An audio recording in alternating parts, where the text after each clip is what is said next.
midsummer ball at Ashmore Park was already too warm by 9 o'clock.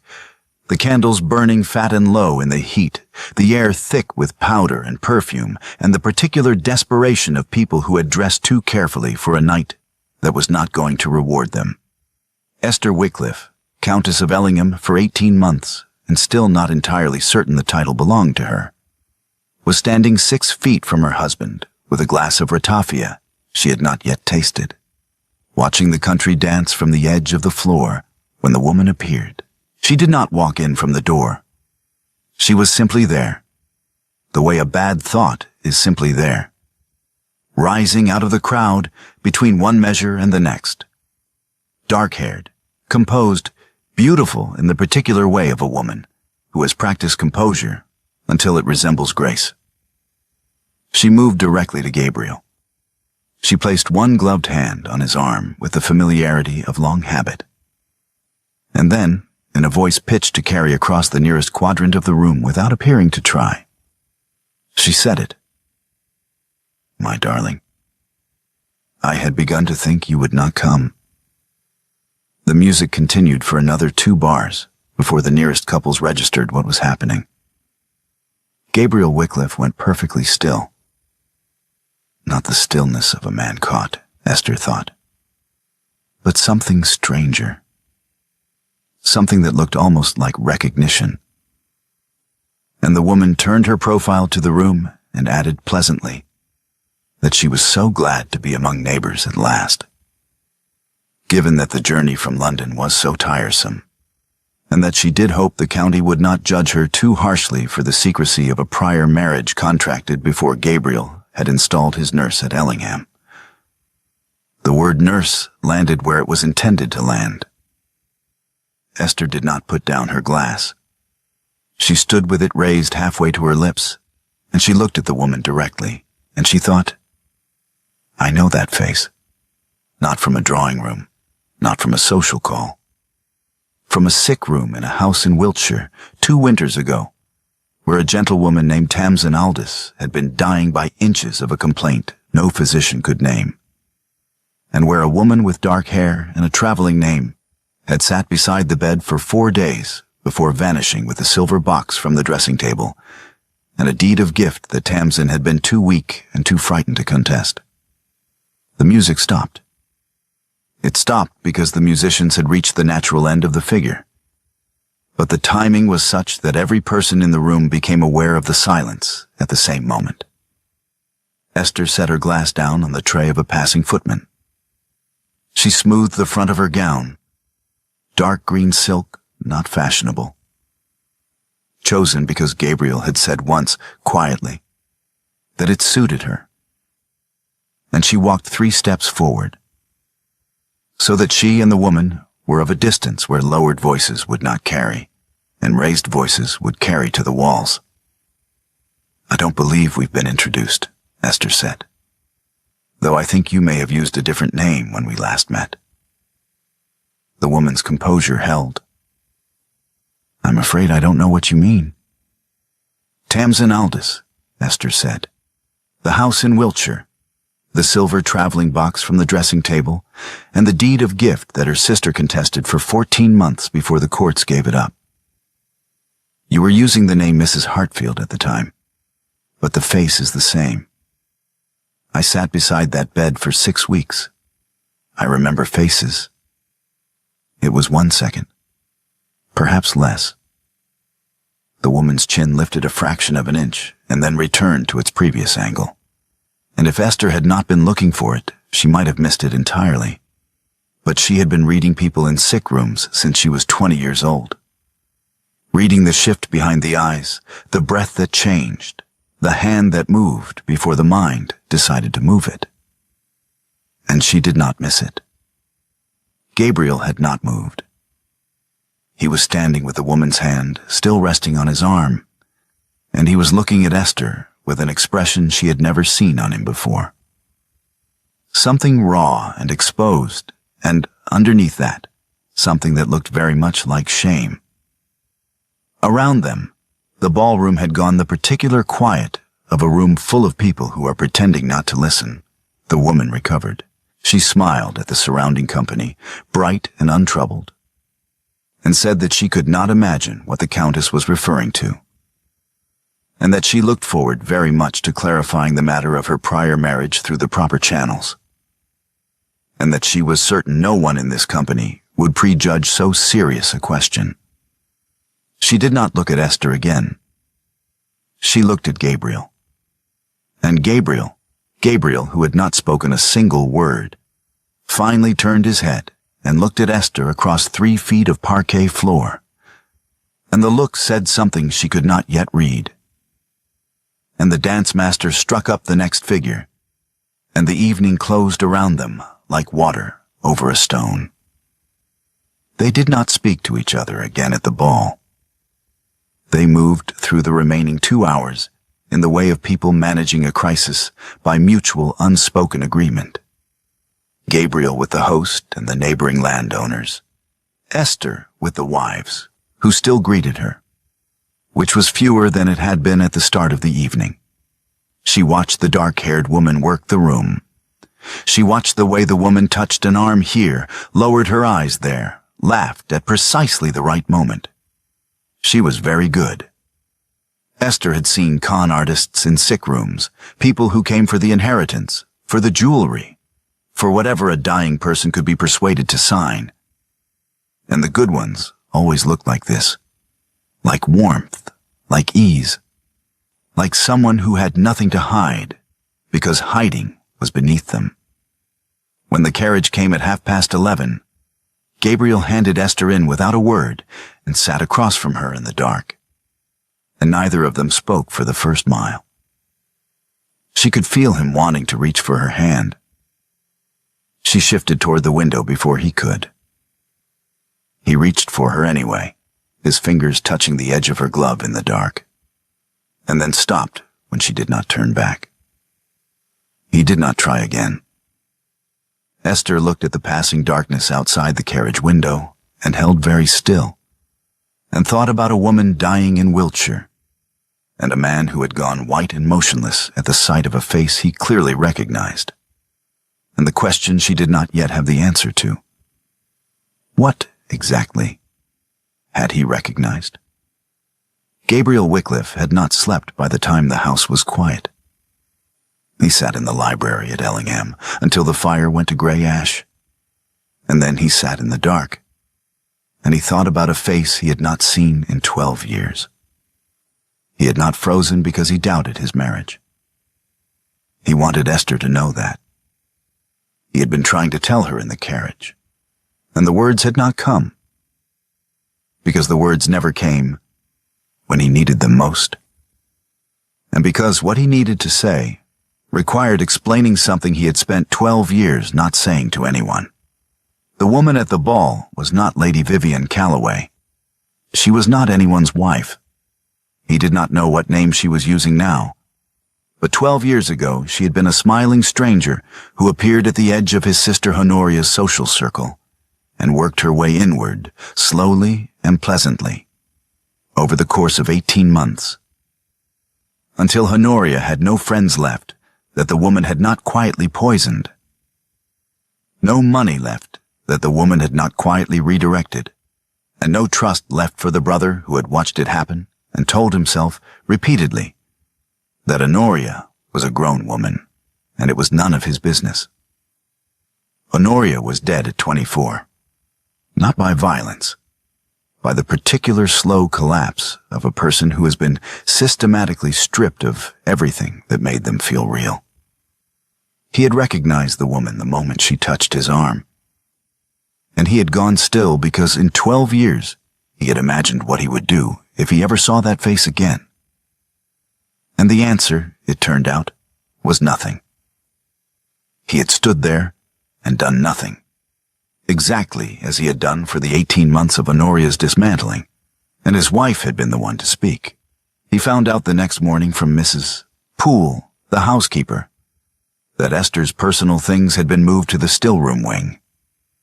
Not from Esther, from Mrs. Poole, who delivered the information in a tone of careful neutrality that communicated very precisely that she had her own opinion of the matter, Gabriel went to the still room door and stood outside it for 3 minutes, and then went away again, because he did not yet have the words, and he would not go to Esther without them. 3 days after the ball, the letter arrived from a London solicitor. A woman styling herself Lady Vivian Calloway had petitioned the consistory court at Doctors' Commons to have a prior marriage to Gabriel recognized. A marriage contracted, the petition claimed, 7 years before his union with Esther, and his subsequent marriage declared void. A hearing date had been set. The legitimacy of Clara, his 6-year-old daughter by his first wife, was not directly at issue in the petition. But the solicitor's careful language made clear that if the Ellingham marriage were voided, the questions surrounding succession, title, and the child's position in the household would require separate proceedings. Gabriel read the letter twice, folded it, and went to the still room.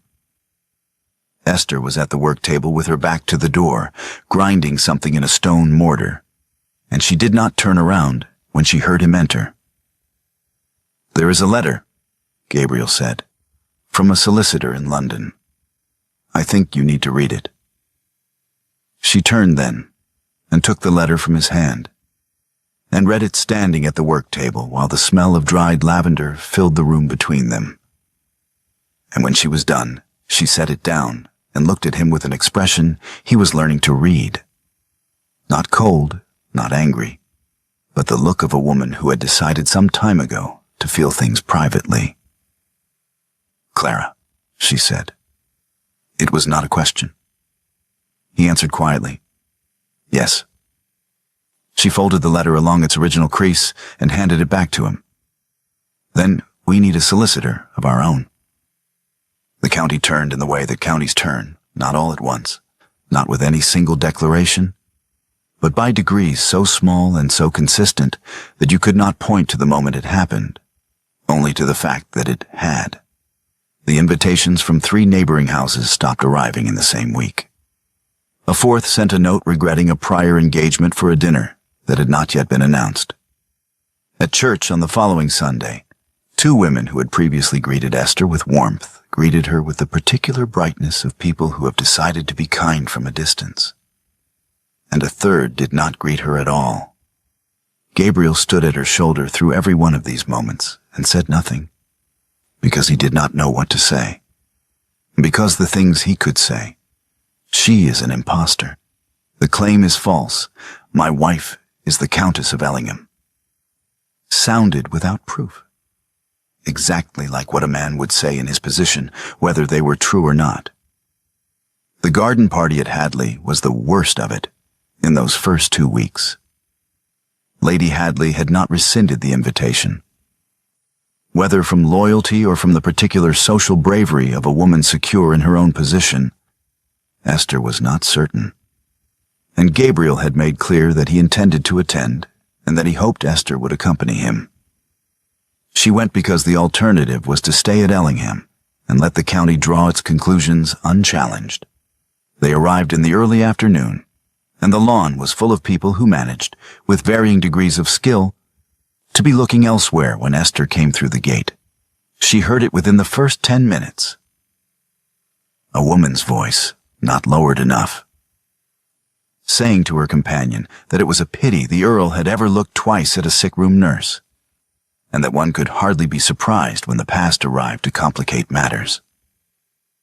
Esther kept walking.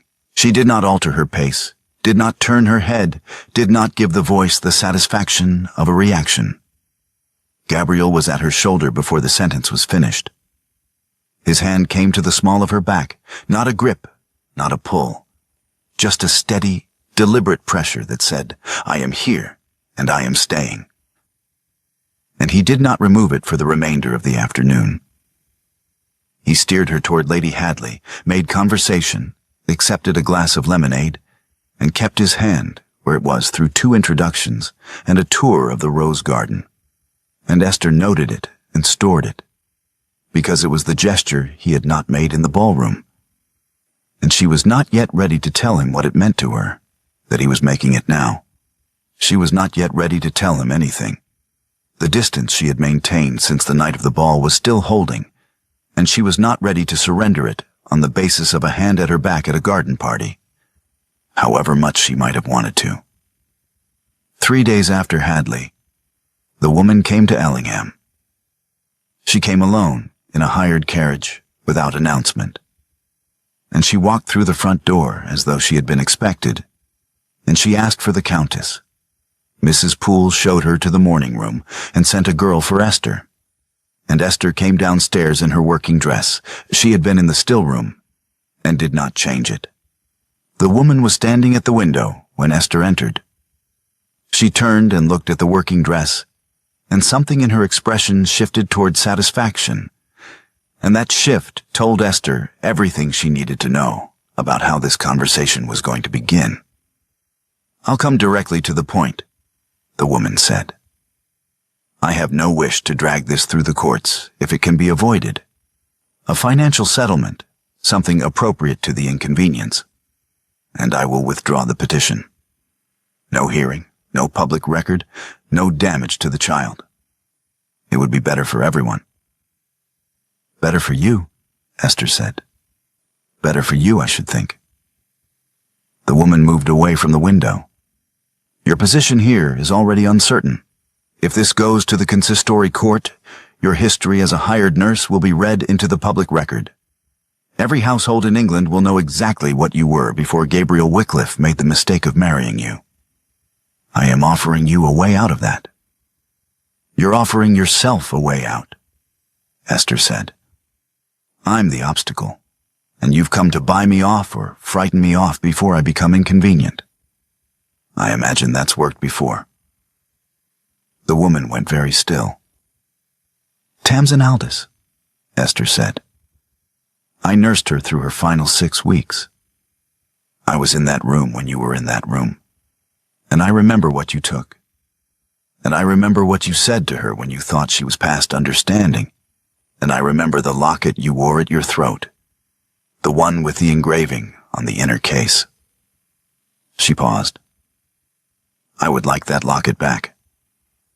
The woman reached instinctively for her neckline, a small, involuntary movement, and then stopped. "I don't know what you think you remember," she said. "I remember everything," Esther said. "I have sat beside a great many dying people. They trust you with things they would not tell a priest, because they believe you will not outlive them long enough to matter. Tamsin told me about you, and what she told me, I have not forgotten." Something behind the woman's eyes went very still. The same flicker Esther had seen in the ballroom, but deeper now, and held longer, and more frightening for being deliberate. "You will regret this," the woman said. "Possibly," Esther said, "but not as much as you will." She showed the woman out herself, because she did not want Mrs. Poole in the hallway when she did it, and because she wanted to be the last person the woman saw as she walked through the door. And as the carriage pulled away down the drive, Esther stood on the step with her hand closed around the locket she had lifted from the woman's neck during the confrontation. The moment when the woman had reached for it, and Esther had reached faster, and pocketed it in a single motion that 12 years of working among the dying and their belongings had made very nearly automatic. She looked at the locket in her palm. The case was old gold, worn at the hinge, with an engraving on the inner face that she had not yet been able to read clearly in the morning room light. She went to the portrait gallery. Gabriel found Esther standing before the portrait of his sister Honoria, the one painted in the year before everything changed, when Honoria was 22 and still looked like herself. She was standing very still, holding something in her hand, and she turned when she heard his step on the gallery floor. She held the locket out to him without speaking. He crossed the gallery and took it from her hand and opened it, and the miniature inside looked up at him with Honoria's face, the particular angle of the jaw, the dark eyes, the small, determined mouth, and the engraving on the inner case read Wycliffe in the hand of the goldsmith who had made it for Honoria's 18th birthday. Gabriel sat down on the gallery bench. He sat down because his legs required it. "Where did you get this?" he asked. "I took it from her neck this morning," Esther said. "When she reached for it, I was faster." She came and sat beside him on the bench, not close, but close enough. "The woman in the portrait. Who is she?" "My sister," Gabriel said. "Honoria. She died 12 years ago. She was 24. Esther was quiet for a moment. Then she said, "I need you to tell me why you froze in the ballroom. Not the reason you've been preparing to give me. The real one." He looked at the miniature in the case. He had been trying to find the words for 10 days, and they still did not come easily. But he understood now that the cost of not finding them was higher than the cost of the words themselves. "I recognized her," he said, "not as a wife, not as anyone I had married or had any connection to of that kind. I recognized her as the woman who spent 18 months destroying Honoria. And I froze because the last time I saw that face, I was telling myself it was none of my business. And by the time I stopped telling myself that, Honoria was gone." He put the locket down on the bench between them.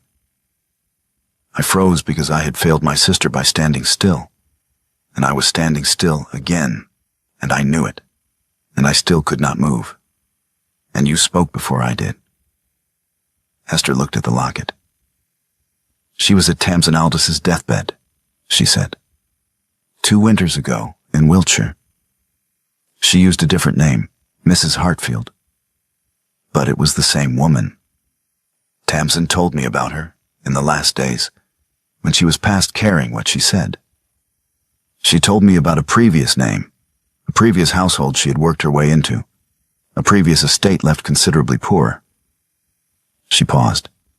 She boasted about it, to a dying woman who had nothing left to lose.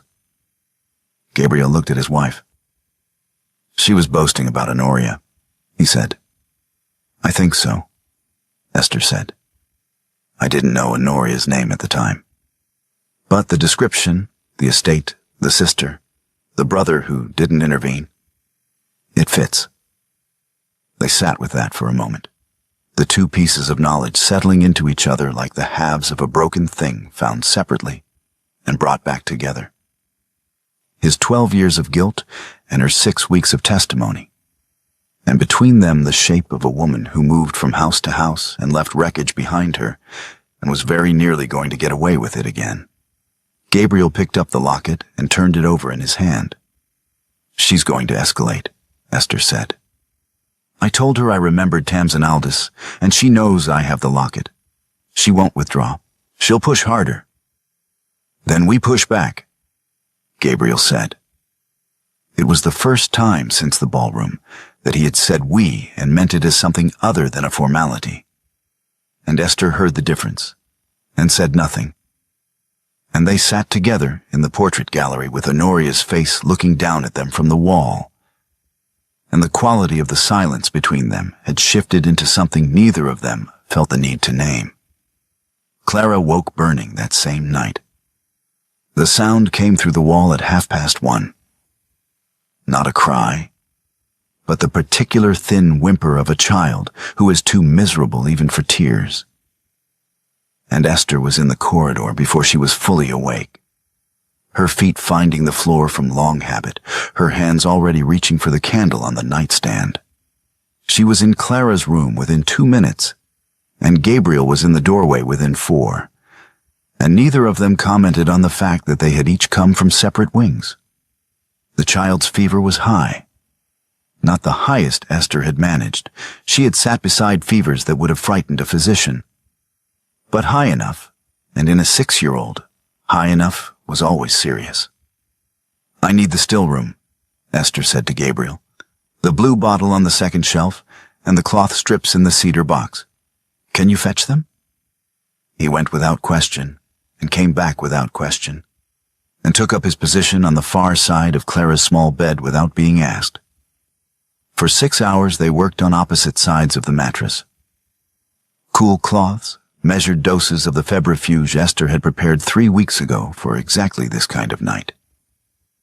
Gabriel holding Clara's hand and watching Esther's hands move with the absolute steadiness of a woman who had been doing this since she was 20 and had never once let her steadiness become coldness. Clara woke twice and asked for water, and asked once, in a small, bewildered voice, whether she was going to be all right. And Esther said yes, with the particular certainty of a woman who has learned that certainty is itself a medicine. And Clara subsided. Somewhere past 2 a.m, the dose had been given and the cloths refreshed, and there was nothing to do but wait. And both of them were still, and Esther's hand was resting on the coverlet near Clara's shoulder, and Gabriel's hand was resting near her other side. And then his hand moved and covered hers, and she did not pull back. She did not pull back, and he did not move his hand. And they sat like that in the candlelight, while Clara's breathing gradually steadied. And the fever broke at dawn, in the way fevers break, not dramatically, but with a kind of surrender. The child's skin cooling and her color returning, and her sleep deepening from the shallow, restless kind into something that looked, at last, like rest. Gabriel looked at Esther across the sleeping child. "Thank you," he said. And it was not the thank you of an employer to a nurse. It was something else entirely, and they both knew it. The wall that Esther had been constructing since the ballroom had not been demolished in a single night. But it had, very quietly, stopped being a wall she intended to maintain. Through the fortnight that followed, the still room became something neither of them had planned for it. Esther had always used it as a working space, her remedies, her dried stores, the careful records she kept of what she had dispensed and to whom. But now Gabriel began appearing in the late afternoons, sitting on the stool near the window with papers from his solicitor. And the two of them converted those hours into something that was partly legal strategy and partly the closest thing to a genuine conversation they had managed since the night of the ball. Esther mapped every location where she had attended Tamsin Aldous, the dates, the household, the names of the other servants who had been present. Gabriel drafted correspondence to his London solicitor, laying out the connection between the woman at the ball and the woman who had dismantled Honoria. They identified what could be proved and what could only be testified to. And they rehearsed the difference with the precision of two people who understand that the law is not interested in what you know, only in what you can demonstrate. "The locket is the strongest piece," Esther said one afternoon, turning it over on the work table. "But only if someone who knew Honoria can identify it independently. Without that, she'll claim she came by it honestly." "Mrs. Hale," Gabriel said immediately. "The retired housekeeper. She dressed Honoria for 30 years. She'll remember the inscription without being shown the object." "Can we bring her to London?" "She's 71 and as stubborn as any woman I've ever met," Gabriel said. "She'll come." The preliminary hearing in London was the first time Esther had been inside a court, and she had prepared herself for its formality and its coldness. She had not prepared herself for the forged parish register. It appeared without warning, produced by opposing counsel with the smooth efficiency of something planned well in advance. A register from a Shropshire parish, dated 7 years prior, recording the marriage of one Gabriel Aldous Wycliffe, Earl of Ellingham, to Vivian Margaret Calloway, spinster. The ink was correct. The binding was correct. The clerk who had allegedly witnessed the entry was present in the court and prepared to swear to it under oath. And he swore to it with the particular confidence of a man who has been paid enough to be confident. For 40 minutes, the hearing moved in a direction that made Esther's stomach tighten. The judge was attentive. The forged register was detailed. And then opposing counsel read, into the public record, Esther's nursing history, every household, every sick room, every dying person she had attended, not as testimony of her character, but as evidence that Gabriel Wycliffe had been deceived into marriage by a woman of no social standing, who had used proximity and a dying man's gratitude to secure a title she had no right to. The court's inclination shifted visibly. On the road back to Ellingham that evening, Esther sat with the knowledge that a clean document and a paid witness were winning against everything she knew to be true, and the particular cold clarity of that knowledge was harder to bear than anger would have been. "A forged register and a bribed clerk," she said. "She's had time to prepare this. She knew we'd look for the nursing testimony, and she's turned it against us." "We need corroboration," Gabriel said. "Something that can't be forged." "Tamsin Aldis's sister," Esther said. "She's still living. I had a letter from her 2 years ago. She'd moved to a market town in Lincolnshire. She knows the alias her sister's visitor used. She knows the dates. She may know more than she's told anyone." She paused. "I intend to find her and bring her testimony back to London. I'm going whether you agree or not." Gabriel looked at her steadily across the carriage. "I'm coming with you," he said. They found Tamsin Aldis's surviving sister, a quiet woman named Margaret Aldis, in a market town 2 counties north, in a small house above a draper's shop that smelled of lavender and old wood. She opened the door to them with the expression of a woman who has been waiting a long time for a particular conversation and had begun to doubt it would ever arrive. She gave them 3 hours and everything she knew. The dates matched Esther's records precisely: the arrival at the house in Wiltshire, the departure, the specific items that had gone missing in the days following. The alias, Mrs. Hartfield, confirmed, and then Margaret Aldis told them something Esther had not known. That in Tamsin's last coherent days, the woman had spoken openly about a previous name, a previous household, a previous estate in the northern counties, where she had spent nearly 2 years cultivating a young woman of good family before the young woman's health gave out entirely, and there was nothing left worth taking.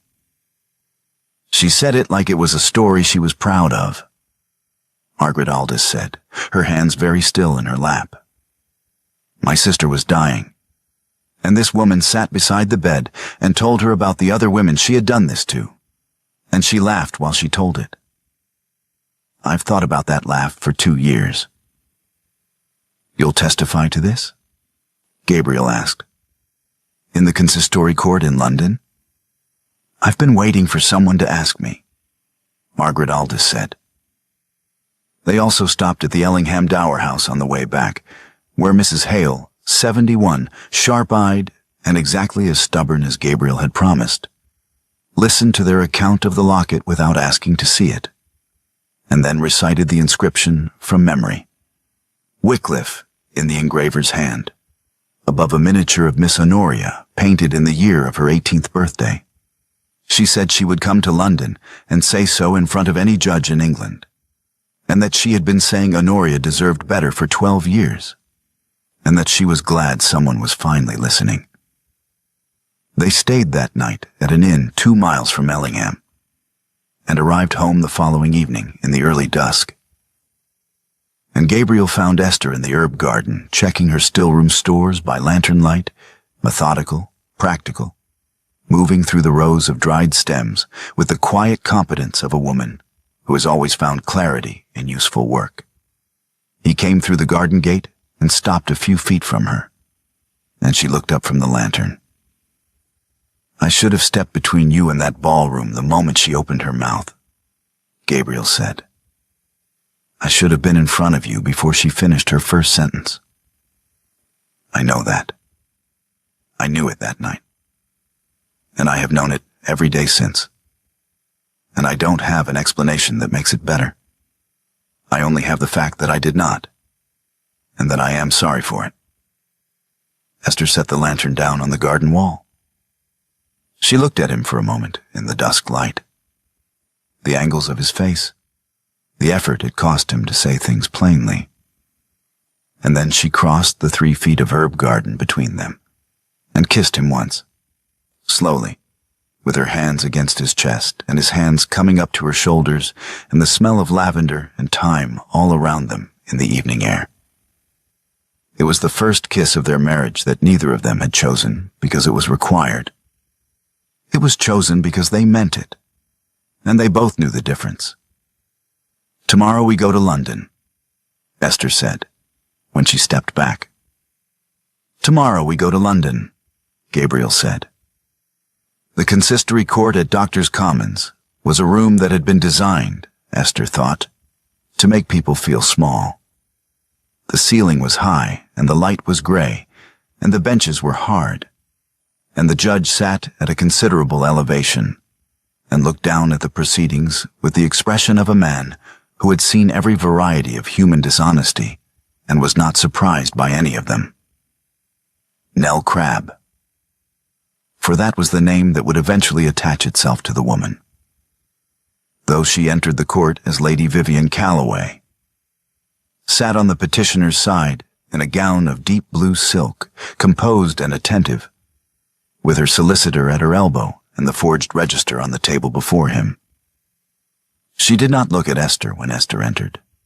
She looked at Gabriel, and her expression was pleasant and patient and entirely assured. The morning's proceedings began with opposing counsel, presenting the forged register in full. The bribed clerk took the stand and gave his testimony with the smooth efficiency of a man who had rehearsed it carefully. And for 40 minutes, the court's atmosphere tilted steadily toward the petitioner's side. The judge made notes. The judge nodded at certain points.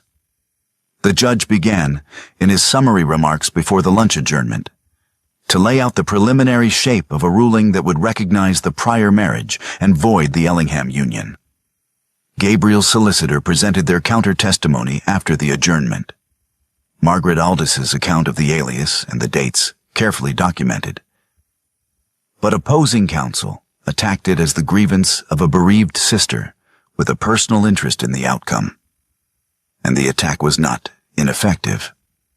The court's preliminary inclination had been established in the morning, and afternoon testimony was always fighting uphill against a morning's work. Esther watched the judge's face and understood that they were losing. She stood up. "My lord," she said, in the carrying voice she had developed over 20 years of making herself heard across sick rooms full of grief and noise. "I ask permission to address the court." Opposing counsel objected immediately and at length. The judge looked at Esther for a long moment over the top of his papers. "The Countess of Ellingham may speak," the judge said. Esther did not look at Nell Crabbe. She looked at the judge, and she spoke clearly and without haste, and she did not soften anything. "My name is Esther Wycliffe, née Fenn, Countess of Ellingham. Before my marriage, I worked as a nurse and still-room keeper in the households of this county and the adjacent ones. And I am not ashamed of that work. And I will not pretend it did not happen in order to make this court more comfortable. I nursed the dying of this county for 15 years. I was good at it, and I am proud of it. And it is precisely that history which makes me the only person in this room who can tell you what I am about to tell you." She named Tamsin Aldis. She gave the dates of her attendance at the house in Wiltshire. She named the alias, Mrs. Hartfield, and described the woman who had used it, and the items that had gone missing, and the deed of gift that had been contested for 14 months. She named the things Tamsin had told her in those last weeks. The previous household, the previous young woman, the previous estate left poorer. She recited from memory the boast the woman had made to a dying person who had nothing left to lose. Then she turned and looked at Nell Crabbe for the first time since entering the court. "The petitioner is wearing a locket at her throat," Esther said. "I ask this court to require her to open it." Opposing counsel was on his feet before the sentence was finished. The objection was lengthy and legal and largely irrelevant, and the judge heard it out and then looked at Nell Crabbe. "Open the locket," the judge said. Nell Crabbe did not move. "Madam," the judge said, in a tone that had clearly ended careers, "open the locket." The silence in the court was absolute. Nell Crabbe sat perfectly still for 3 seconds. Esther counted them. And then she reached for the chain at her throat and made a small, controlled movement. And nothing happened, because the locket was not there. Her hand went flat against her collarbone. She looked down. She looked up. "My lord," Esther said. And she reached into the pocket of her gown and placed the locket on the rail before her. "The locket is here. I took possession of it during a visit the petitioner made to Ellingham 3 weeks ago. I would ask the court to open it." The judge's clerk carried it to the bench. The judge opened it. He examined the miniature. He read the inscription on the inner case aloud. "Wycliffe." "Mrs. Hale," Gabriel's solicitor said. And the retired housekeeper rose from the bench where she had been sitting in silence for the entire preceding 2 hours. She was 71 years old, and she walked to the dock without assistance. And she identified the locket without touching it, the inscription, the engraver's hand, the miniature, the specific occasion of its commission. In the steady, unhurried voice of a woman who had dressed Honoria Wycliffe for 30 years, and had not forgotten a single detail of that charge. Nell Crabbe gathered her gloves and her reticule. She stood. She looked for 1 moment, directly at Esther. And what was in that look was not defiance and not anger, but something that looked, very briefly, like the recognition of a woman who had finally met someone she could not outlast. Then she walked out of the court, and her solicitor did not follow her. And the clerk who had sworn to the forged register sat very still on his bench and looked at his hands. And the judge removed his glasses and set them down and looked at the locket lying open on his bench and said, in a voice that carried no drama whatsoever, that the petition was dismissed. On the road back to Ellingham, the afternoon light was long and gold across the fields, and Esther sat beside Gabriel in the carriage rather than across from him, and neither of them spoke for a while, and it was a different kind of silence from the one that had accompanied them home from the ball. "Your nursing history is now a matter of public court record," Gabriel said eventually, "permanently attached to the Ellingham title. I want you to know that I understand what that means, and I want you to tell me what you want to do with it." Esther considered this for a moment. Outside the carriage window, the harvest fields moved past in the late afternoon light, and somewhere a long way back, a woman named Nell Crabbe was making whatever calculation she made when a plan failed. And somewhere even further back, Honoria Wycliffe was 24 years old and did not know yet what was coming. "I want to reopen the still room," Esther said, "to the village, formally the way it was before the previous housekeeper shut it down. I want to be known as the Countess of Ellingham and as the woman who brews the febrifuge for the tenants' children. I want the two things to be one thing, publicly, and I want anyone who finds that combination unsuitable to find somewhere else to take their dinner invitations." Gabriel was quiet for a moment. "Then that is what we will do," he said. "I want it noted," Esther said. "I'll tell Hargreaves to note it before we leave London." "I want it noted now," Esther said, "before we're home, while Hargreaves is still in the carriage behind us." Gabriel leaned out of the carriage window and called to the following vehicle. And Hargreaves, the solicitor, a man who had been in Gabriel's family's service for 20 years and had seen a considerable variety of human behavior, produced his notebook without comment and made the notation that the Countess of Ellingham intended to reopen the estate still-room to the village as a formal practice, with the full knowledge and approval of the Earl, and that this was to be treated as a standing instruction. Gabriel leaned back against the seat. "My mother," he said, "would have hated this." "I know," Esther said. "She would have said a great deal about it, a considerable volume." "I know that too." "She's been dead for 6 years," Gabriel said, "and I find I am entirely indifferent to what she would have said." Esther looked at him, the particular set of his face when he was trying not to smile, and felt something settle in her chest that she did not try to name, because some things are better felt than catalogued. The still room was reopened on a Tuesday morning in early autumn, in the particular gold light that comes at the end of summer when the air has thinned, and the shadows have lengthened, and everything smells of harvest and turning leaves. Esther's plain nursing apron hung on the same peg as the Ellingham pearls. She had put them there deliberately on the first morning, and left them there.